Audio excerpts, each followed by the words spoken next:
Welcome back to Sista Brunch, and this is another bonus episode with Black Girls Film Camp. And this is a special one because they are actually here in Los Angeles with us. And this is a special one. I'm trying not to gush too much. You've heard me mention her name before, and now we are together. My niece, Jaida Cox, is my co-host this time. She is just an amazing person. She's one of my favorite people in the world, and I'm so proud to be co-hosting with her today. And our guest is Karen Peterkin. So she is an award-winning entertainment executive with over 2 decades of experience across television and film.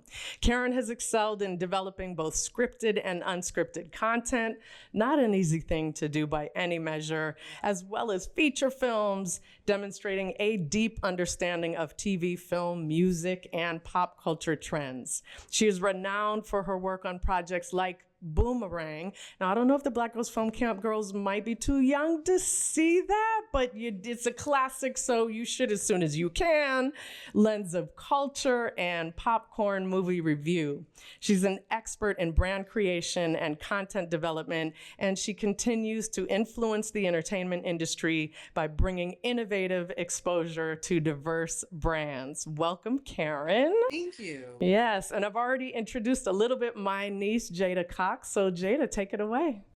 So, like my aunt said, of course, you're a very impactful and familiar name in Black Girls Film Camp. So, I wanted to ask you, what's your story with the film camp, and how have you seen yourself grow with us throughout the years? That's a really good question. So Jamaica Anderson, Dr. Jamaica, as you all call her, who's the one of the co-founders and executive directors of, and she's executive director of Black Girls Film Camp. I've known Jamaica since she was probably 11 or 12. She and my cousin are like best friends. And my cousin reached out to me and said, Jamaica's doing a film camp and she wants to talk to you. And I'm like, a film camp? What is she doing? Does she have writers? Who's going to be there? Directors? What's the goal? Tell her to call me. And so she told me what she wanted to do. And I was just fascinated by the idea. And I said, I'm in, whatever you need me to do. And then I just reached out to different friends of mine in the industry, because it's so important for us, for you all to see women who look like you and for you to see all the things that you can do. Not everyone who comes through the program will be a director. Someone might decide, I don't want to be a director, I want to write, or I don't want to write, I want to produce. So we want to make sure that you see all of the possibilities that are there for you. So I've actually seen my role grow. Jamaica sort of pulled me in, but it's been organic because it's just something that I'm super passionate about. We need diversity in this industry. And it's really important to help pull as many people. There's a saying, each one teach one. And, you bring those behind you. And so that's what it is that, is important to me, is just to make sure that you ladies have everything you need. You have all the resources, you have all the opportunities.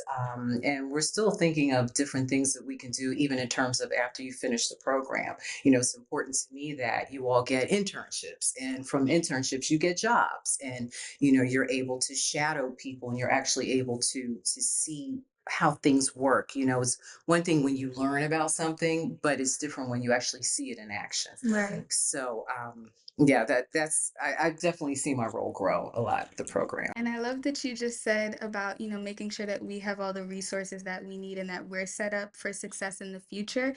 Because my second question is about how you take care of yourself. A lot of what you do for the camp is so helpful towards us and really cultivates an amazing space for us. So I'm wondering, in your downtime, what do you do to make sure that you are doing the same for yourself? That is a really good question. What can I say? Well, She's amazing. that is something that has become more important to me. I recently lost my mom about 2 years ago, almost 2 years ago. And, when you suffer a loss like that, it makes it changes your focus. your priorities change. And so for me, it was more, what can I do for myself? So it's, self-care is important. If you don't take care of yourself, you can't take care of anyone else. So, I mean, I love to take baths. I love to read. Even though I read for a living, it's very difficult. I mean, it takes me a long time to read a book if I'm reading it just for me. If I'm reading it for work, I can read a book in a day, but because I have to. But if I'm reading for leisure purposes, it might take 6 months, it might take a year, but I'll finish that book and I feel good about it. I love gardening. I love getting out in nature, taking walks, taking hikes. I really like working out because I'm a foodie. I like to eat. Um, you know, at your age, they don't go, you don't have to worry about it, but then there's a time when you have to be concerned about that, you know. Why'd you look at me, Karen? Yes, you are. So there's just, and really spending quality time with friends, nurturing and developing the relationships that I have, with my friends, and they're all across the country, and we may not see each other every day, and we may not speak every day, but it's like when we do connect, we hit the ground running. It's like we never missed out because self-care is really important. Yeah, well, that's something I can relate to. My friends are all across the country as well.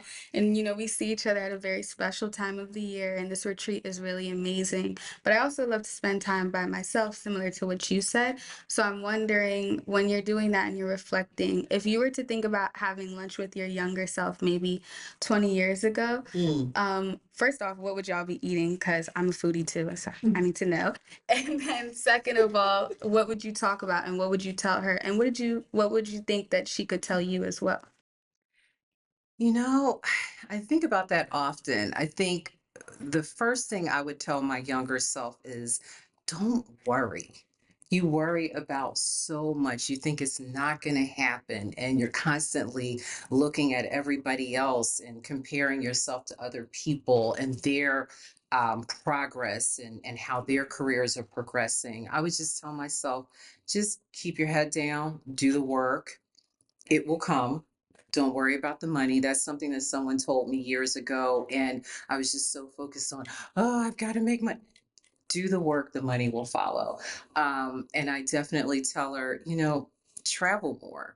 I started traveling probably, I think, maybe in my 30s, I think. But I really wish I started traveling when I was in college. Like, I really wish that I had done like a study abroad, which I didn't do, you know. Yeah, those are some of the things. And what will we eat? Let's see. A good lobster roll. Like we'd have a good lobster roll. Are you from New England? I live in New England now. Yes. Yeah. Where are you? Connecticut. Okay. Yeah. Okay. Yes. You haven't had a yes. lobster roll, so you've had one in New England. That is so true. Karen Peterkin, thank you so much Thank for being. This you. was way too short. I think all the Black Girls Film Camp alumni are going to take my job for season 6. I think it's just they're Aren't just they going to take awesome? over. Absolutely They're all so awesome, dynamic. and they're awesome because of all the work that you and the rest of the board do. So we're so grateful to you and so excited about this new amazing crop of filmmakers. Can't wait to learn more about them. Thank you both so much. Thank you. Thank you, Jada. Great questions. Right.